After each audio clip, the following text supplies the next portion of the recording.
Ijtihad yang dilakukan oleh ulama tasawuf, macam mana nak berzikir, macam mana nak tafakur, bukan senang tuan-tuan.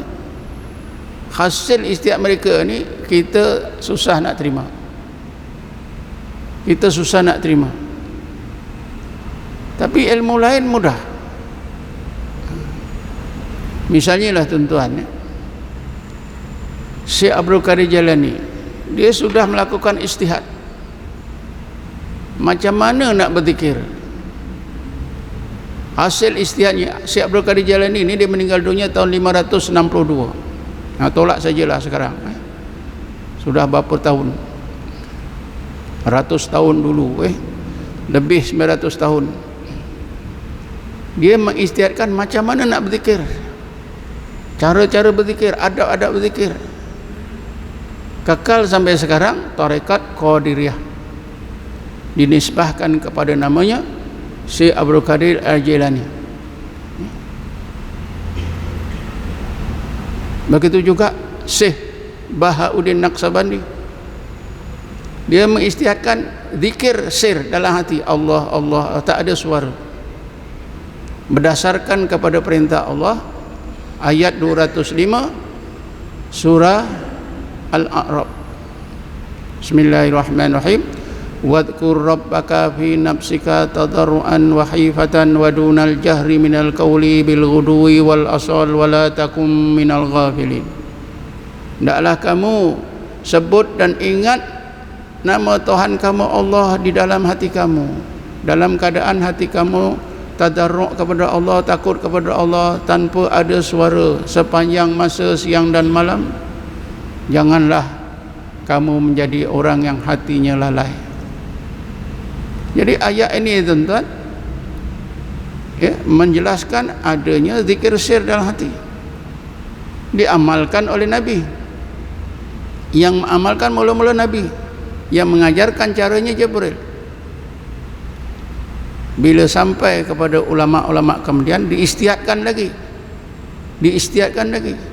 Syekh Bahauddin Naqsabandi mengistihadkan, oh kalau nak zikir dalam hati ini,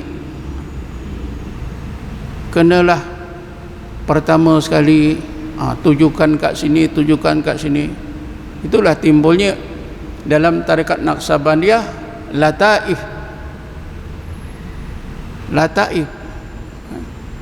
tempat-tempat di dalam diri kita ini yang sepatutnya kita zikirkan, yang dinamakan latifatul qalbi, latifatul ruh, latifatul sir, latifatul khafi, latifatul akhfa, latifatul nafsi, latifatul kulli jasad. Kita tak boleh kata oh ini tak ada, ini semua tak ada dalam Quran, hadis Nabi tak ada. Ada tuan-tuan. Kalau tidak ada pun, kaedah mengambil pengajaran daripada Quran dan juga kaedah mengambil pengajaran daripada hadis Nabi, ulama sebutkan al-i'tibaru bil makna la bil lafzi. Pengajaran yang kita ambil daripada Quran itu ialah berdasarkan makna ayat,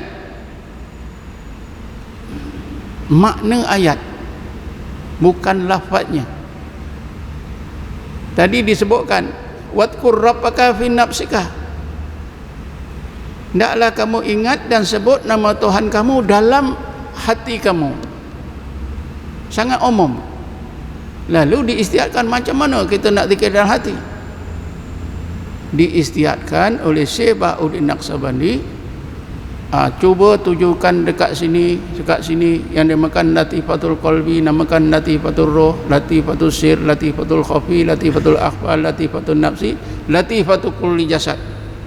Latifatul kulli jasad ni tuan-tuan seluruh jasad kita. Bila kita zikir itu, kita rasakan kalimah Allah itu memenuhi seluruh zahir dan batin kita. Ini diistihadkan, walaupun tidak ada disebut dalam Quran, karena dalam Quran secara umum hendaklah kamu ingat dan sebut dan ingat ingat Tuhan kamu Allah di dalam hati. Jadi istihad ini bila diistihadkan, bila dilakukan, memudahkan seseorang itu ingat Allah di dalam hati. Itu zikirnya. Tafakurnya kan tadi disebutnya Bismillahirrahmanirrahim, alladzina yadhkurunallaha qiyaman wa qu'udan wa 'ala junubihim wa yatafakkaruna. Tafakurnya macam mana? Tafakurnya macam mana? Ini pun diistiadatkan oleh orang-orang sufi. Sebahagiannya kita dah amal, cuma kita tak sedar. Kan bila kita nak tahlil, selalu kita sebut macam mana? Dengan cara, kadang-kadang kita guna cara ini,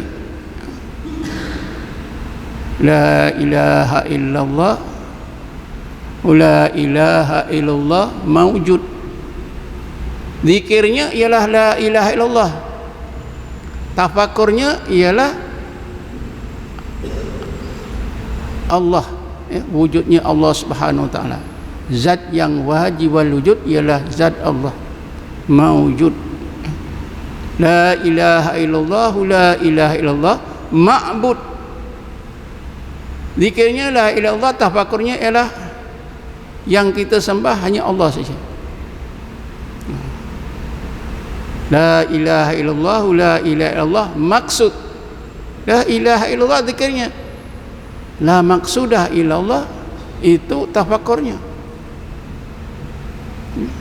Akhir sekali, la ilaha illallah, la ilallah azim, keagungan Allah. Tapi bukan hanya 4 ni saja, ini sebagai contoh. Jadi disebut dalam Quran zikir dan tafakur.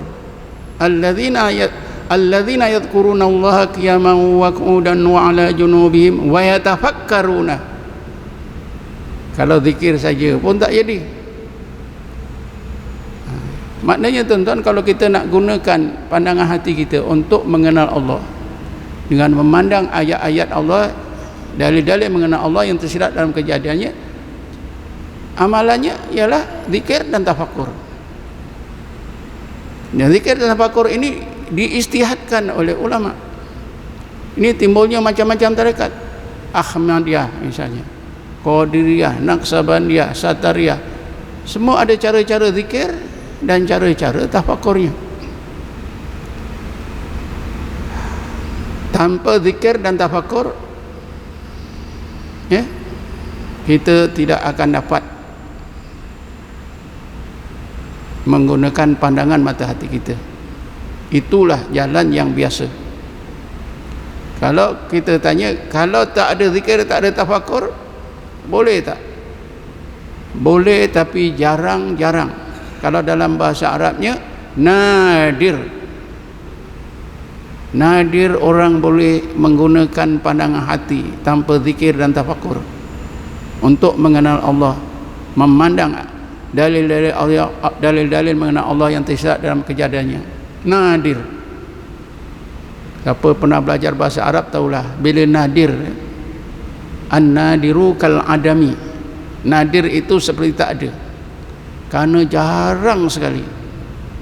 Di dalam kitab disebutkan jarangnya itu seperti orang kaya kerana terjumpa, tak disengaja terjumpa harta karun.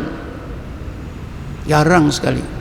Kita tengok di Malaysia ni, siapa kaya kan, usaha akhtiar, kegigihan mencari harta, kekayaan. Kita nak tengok seorang yang kaya kerana harta karun, jarang. Kita susah sangat. Macam itulah. Jadi ulama kata, tanpa zikir dan tafakur, nadir boleh menggunakan pandangan hati bagi mengenal Allah, memandang dalil-dalil Allah yang tersirat di dalam kejadiannya. Nadir. Wan nadir kal adam, nadir itu seperti tak ada. Kita kena belajarlah daripada ahli zikir, iaitu orang-orang sufi.